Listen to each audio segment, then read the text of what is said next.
Greetings, Fire Chargers, Darkblade here, and this is my video where I explain how I determined the date of the exact date of the Exodus. Note that since I want to show you my math, and since I can't flip my camera while recording on my camera app for this device, I can't also show you me, so allow Elephant to represent me. Now, the first thing I did was take what we should already know about the Exodus, and that it was correlated with the spring season and the full moon phase. The Exodus followed Passover, which is tied to the first full moon of spring, usually. So I determined that the Exodus would have most likely been on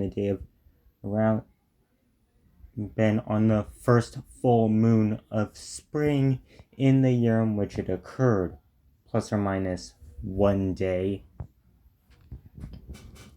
The next thing is to find out what year the Exodus was in, and I concluded that it was most likely in 1263 BC, based on some evidence that I have been made familiar with over the past 2 years, I think.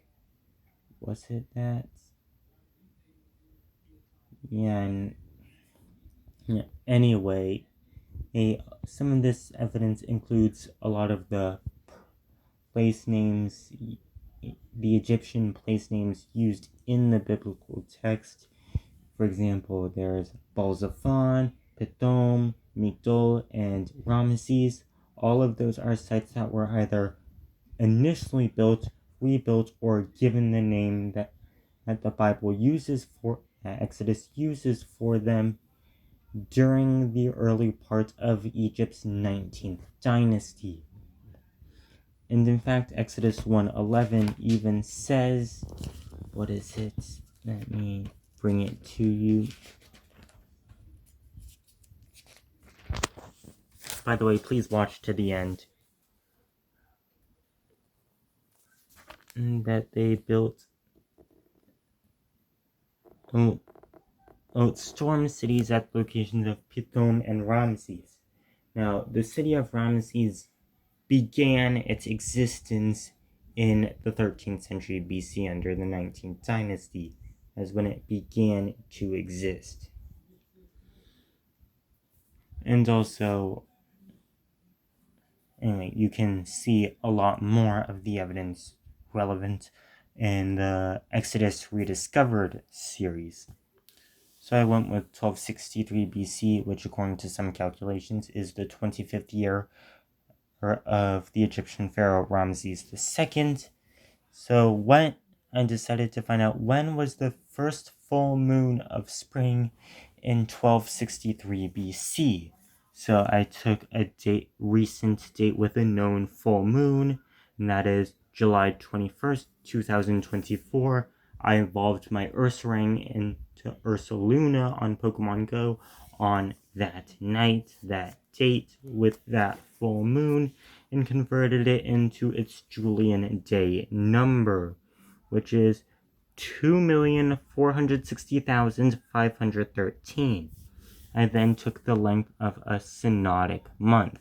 That is the amount of time that passes between two occurrences of the same moon phase. That's 29.53059 days, and simply just multiplied this by a really large number to get a big whole number, or close enough to a whole number that I could then subtract 2 from July 21st, 2024's JDN to get another JDN, a smaller JDN that is closer to the Exodus date. So the first time I subtracted 40,000 synodic months. That got me to JDN 1,279,289, a full moon, which converts to June 22nd, 1211 BC.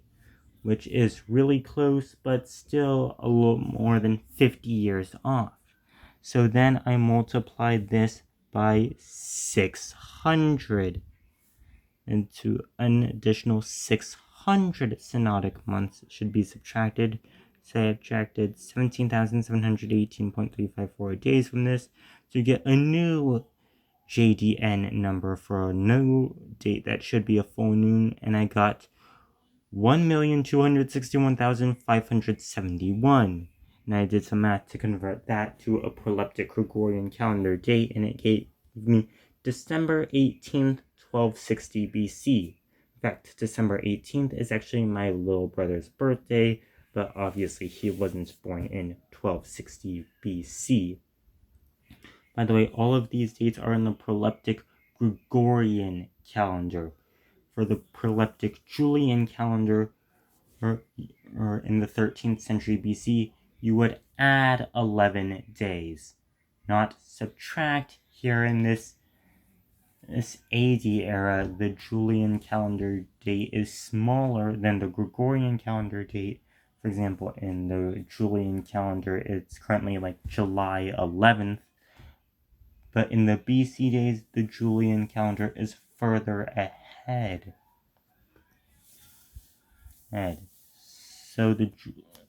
So to convert June 22nd, 1211 BC from the proleptic Gregorian calendar to the proleptic Julian calendar, you would add, 11 days, and you would get July 3rd. And in order to, you want to convert December 18th from the proleptic to the Gregorian calendar, you would add 11 days and get December 29th, 1260 BC. Next, I took this 12611,571 and did two different things with it and used it twice.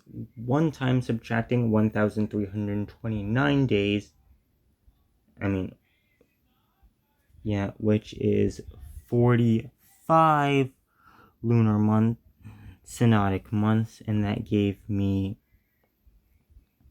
the JDN number 1,260,242, which was April 29th, 1263 BC, which is by the way, May 10th for proleptic Julian calendar, which is very close, but since it's April 29th, I know that this is not the first full moon of spring, because spring begins around March 20th.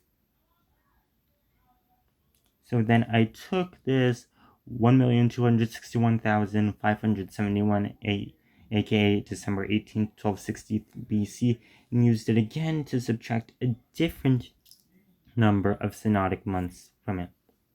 This time subtracting 47 lunar months, or almost 1,388 days.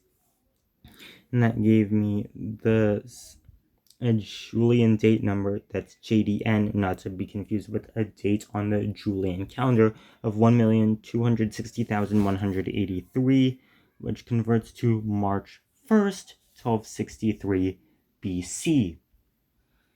I then simply added 29 days to get to March 30th. And this is where I'm going to go to the Bible.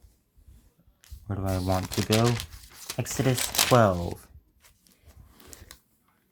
The Lord said to Moses and Aaron in the land of Egypt, this month, that's referring to the Hebrew month of Nisan, shall be for you the beginning of months. It shall be the first month of the year for you. Tell all the congregation of Israel that on the 10th day of this month every man shall take a lamb according to their father's household, a lamb for a household. And if a household is too small for a lamb, then he and his nearest neighbor shall take according to the number of persons, according to what each can eat. You shall make your count for the lamb. Your lamb shall be without blemish, a male, a year old. You may take it from the sheep or the goats, and you shall keep it until the 14th day of this month. Then the whole assembly of the congregation of Israel should kill their lambs at twilight. So March 30th at twilight, that's the 14th of Nisan. The sun is probably just barely still up. It's up. They slaughter their lambs and they have to be ready to go at a moment's notice. Then they shall take it. Do not eat any of it raw or boiled in water, but roasted, its head with its legs, eggs, and inner parts, and you shall let none of it remain until morning. And the part that remains until morning you should burn.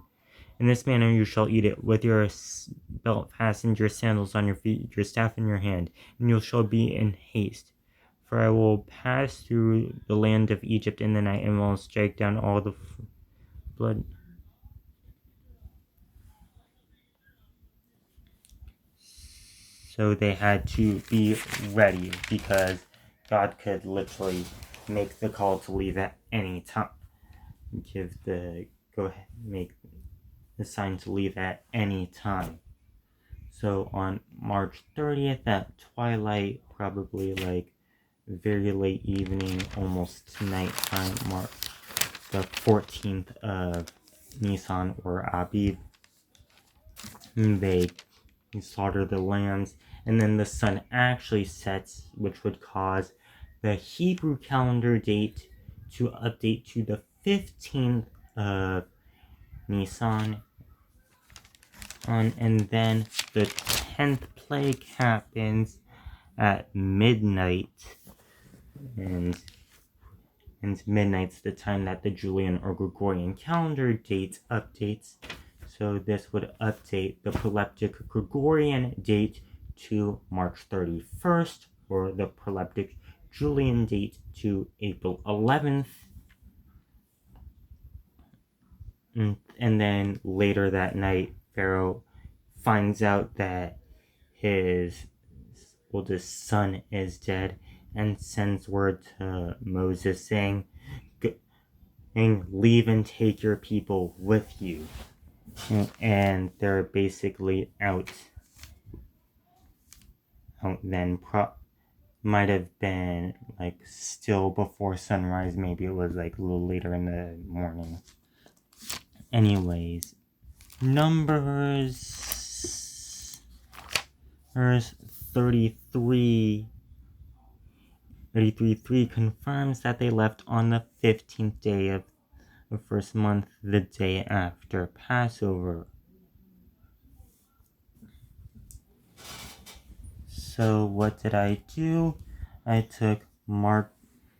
went to HeadCount, and by the way, I did this yesterday, I'm doing it again today, and took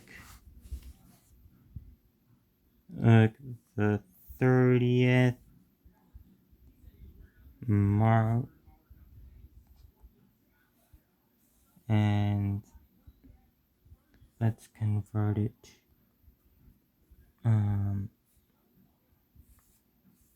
And wait, this is just an acceleration. Oh, I forgot. I need to modify the Hebrew date in order to get BC figures, because there's no way to directly input negative signs into the Gregorian figures. So I'll go about 2500.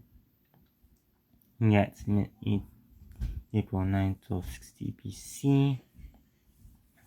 I'm going with the 30th of March. And the 30th of March, March 30th, 1260 BC. March 30th, 1263 BC. The Hepkel's date format got me mixed up. Does indeed correspond to the 14th of Nisan. And when you push this after sunset button, it becomes the 15th of Nisan. That was just a check to see if it meshes with the Hebrew calendar. So anyway, that is my methodology. That is how I arrived at my conclusion that the Exodus was on March 31st, 1263 BC. It involved in a couple of hours worth of math. That's all for this video. Goodbye, Fire Chargers. Make sure to like and subscribe.